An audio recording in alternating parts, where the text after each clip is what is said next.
بسم الله الرحمن الرحيم السلام عليكم ورحمة الله تعالى وبركاته وعن ونكسن دين أهانتي مداوديالكم سو دوادا وروحي دافع عالمكي naga soo gaaray oo si toos ah idinkaga imanaya channelkeena gaxliiska wararka qodobada aad ku daawan doontaanna waxaa kamid ah wasiirka wasaaradda warfaafinta xukuumadda federaalka ee Soomaaliya oo sheegay in ciidamada la geeyo gobolka Gado ay yihiin ciidamo militari oo u taagan difaaca dalka dowladda Soomaaliya oo magaalada Muqdisho ku xirtay gudoomiye ku-xigeenka gobolka Gado iyo gudoomiyihii Baardheere iskuulada gobolka Waqooyi Bari Kenya oo soo wajahday macallimiin la'aan xoogan kadib markii barayaashii wax ka dhigi jiray lagu amray inay isaga baxaan Waqooyi Bari dowladda Kenya oo ku dhawaaqday in maalinta Salaasada ee fooda inagu soo hayso ay tahay maalin fasax dadweyne iyo madaxweynaha Mareykanka oo sheegay in ciidamada wadankiisa ay duqeyn cirka ah ku dileen hogaamiyihii Al-Qaacidada Yemen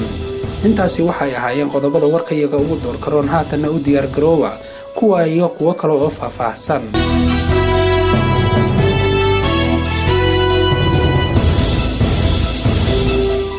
dowladda Soomaaliya ayaa markii ugu horeysay ka hadashay ciidamo maalmihii ugu dambeeyaba ay ku sii daabuleysay deegaano ka tirsan gobolka Gado ee koonfurta Soomaaliya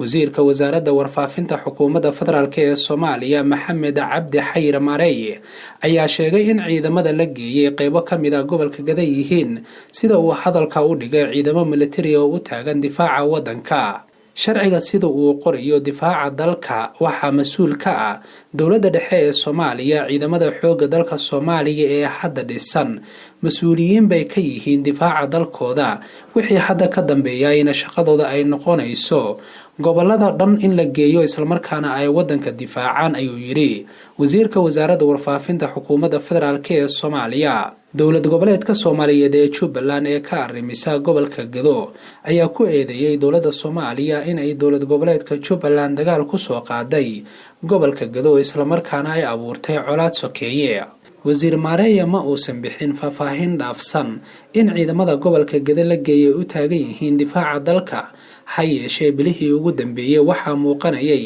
khilaaf xoogan oo soo kala dhaxgalay dowladda federaalka ee Soomaaliya iyo maamul goboleedka Jubbaland oo dhankooda dowladda u jeedinaya eedeymo la xiriira in ay faragelin qaawan ku hayso dowladda federaalka ee Soomaaliya ayaa magaalada Muqdisho ee caasimadda dalka ku xirtay gudoomiye ku-xigeenka gobolka Gado Sheekh Maxamed Xuseen Isxaaq Al-Qaadi iyo gudoomiyihii degmada Baardheere Ismaaciil Qorax kadib markii waan muddo socotay shalay lagu geeyay magaalada Muqdisho ee caasimadda dalka wararka ayaa sheegaya in gudoomiye ku-xigeenka gobolka Gado iyo gudoomiyaha degmada Baardheere shalay diyaarad looga qaaday degmada Baardheere ee gobolka Gado markii wada hadallo muddo socday ay la yeesheen mas'uuliyiin ka tirsan dowladda Soomaaliya oo maalmihii ugu dambeeyay ku sugnaa degmada Baardheere laguna qanciyay inay Muqdisho u raacaan si wada hadallada halka looga sii ambaqaado gudoomiye ku-xigeenka gobolka Gado iyo gudoomiyaha degmada Baardheere ayaa si weyn uga soo horjeeday qorshaha ay dowladda wadato ee la doonayo in maamulka Jubbaland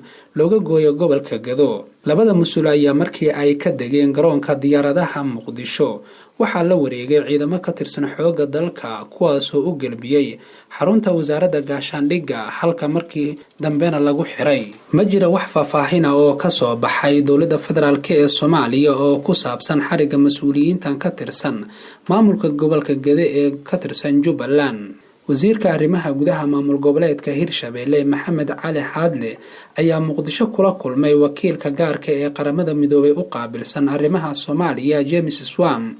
kulankan ayaa ku saabsanaa arrimaha dhismaha golaha deegaanka barakacayaasha fatahaadaha iyo qodobo kale maamulka Hirshabeelle ayaa waday bilihii la soo dhaafay qorshe lagu dhisayo golayaal deegaan qaar kamid ah degmooyinka hoostaga maamulkaasi ee xorta ah wakiilka gaarka ee qaramada midoobay u qaabilsan Soomaaliya ayaa u sheegay waftigii uu horkacay wasiirka arrimaha gudaha Hirshabeelle in qaramada midoobay ay dadaal badan ugu jirto sidii loo horumarin lahaa guud ahaan Hirshabeelle iyo qaybaha kale ee dalkaba wararka ka imaanaya gobolka Waqooyi Bari ee dalka Kenya ayaa sheegaya in iskuulo ku yaala gobolkaasi ee ay maamusho dowladda dhexe ee dalka Kenya ay soo wajahday macallimiin la'aan xoogan kadib markii barayaashii wax ka dhigayay lagu amray inay isaga soo baxaan Waqooyi Bari kabixitaanka macallimiinta ayaa loo sababaynayaa kadib markii madaxa fulinta guddiga adeega macallimiinta ee marka magacooda lasoo gaabiyay loo yaqaano TSC Marwanansi Macharia ay ku wargelisay inay isaga soo baxaan deegaanada ay kaga sugan yihiin waqooyi bari taasoo la sheegay inay u sababeynayso xaalad dhanka amniga ah. gobolka waqooyi bari waxaa ku sugan muwaadiniin badan oo Kenyan oo aan u dhalan gobolka balse siyaabo kala duwan uga shaqeysta ismaamulada Garissa, Wajir iyo Mandera kuwaasoo si nabdoon u jooga deegaanada ay ku sugan yihiin ee waqooyi bari. mas-uuliyiinta iyo shacabka waqooyi bari ayaa isweydiinaya farqiga u dhaxeeya macallimiinta wax ka dhiga dugsiyada sida gaarka loo leeyahay ee ku yaala waqooyi bari iyo kuwa dowladda ay maamusho maadaama dhammaantood ay yihiin dad aan u dhalan waqooyi bari qaarna amni darro darteeda looga soo saaray gobolka halka kuwa kalena si caadi oo nabdoon ay ugu shaqaysanayaan halka ay ku sugan yihiin.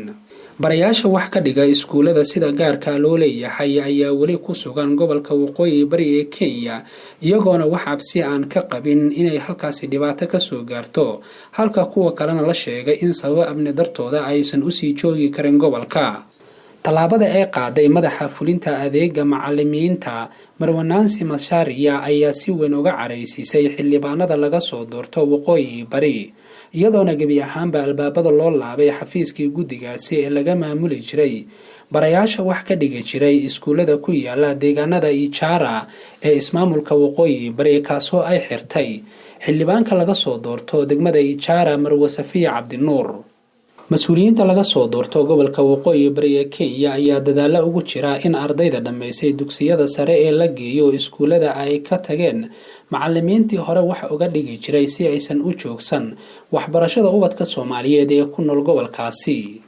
dowladda dalkani Kenya ayaa ku dhawaaqday in maalinta Salaasada ee fooda inagu soo hayso ay tahay maalin fasax dadweyne sida uu shaaciyay madaxa adeega dadweynaha dalkani Kenya Mudane Joseph. fasaxana ayaa ujeedadiisu yahay sidii ay dadweynaha uga qayb qaadan lahaayeen aas qaran ee loo sameyn doono madaxweynihii hore ee dalkani Kenya Daniel Arap Moi oo dhawaan ku geeriyooday isbitaal ku yaala magaalada Nairobi. wasiirka wasaaradda arrimaha gudaha dalkani Kenya Dr. Fred Matiang'i ayaa sheegay in fasaxani looga gol leeyahay sidii dadka Kenyaanka ah uga qayb qaadan lahaayeen aaska Arap Moi oo ka dhici doona garoonka Nyayo Stadium ee magaalada Nairobi.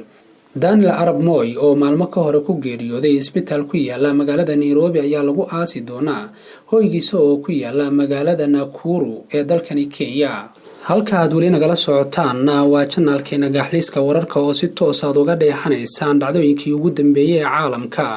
madaxweynaha waddanka Mareykanka Donald Trump ayaa sheegay in ciidamada Mareykanku ay dileen hogaamiyihii Al-Qaacidada Yemen isla markaana ahaa ku-xigeenka hogaamiyaha Al-Qaacidada guud. ha yeeshee madaxweynaha Mareykanka wax faahfaahin ah kama bixin dilkii Qaasim al-Raymi. hogaanka Raymi waxa ay gobolfadyo badan ku sameeyeen shacabka Yemen waxaana ay isku dayeen inay weeraro ku qaadaan ciidamadeena ayuu yiri madaxweynaha waddanka Mareykanka. madaxweyne Trump ayaa intaa ku daray in dilka Raymi ay hoos u dhigayso dhaqdhaqaaqa Al-Qaacidada ee caalamka. wargeysyada waddanka Mareykanka ayaa toddobaadkii hore waxa ay baahiyeen in Mareykanku ay duqeyn dhanka cirka oo ay fulisay diyaaradaha aan duuliyaha lahayn ay ka fuliyeen waddanka Yemen ay ku dileen Raymi balse ilaa iyo hadda ma jiro wax war oo rasmi ah oo ka soo baxay dowladda Mareykanka. wararka qaar ayaa sheegaya in duqeynta lagu qaarajiyay Raymi in ay fulisay hay'adda u qaabilsan sidoonka waddanka Mareykanka ee CIA-da. dowladda Mareykanka ayaa duligtay madaxa Raymi lacag gaaraysa 10 milyan oo dollarka Mareykanka ah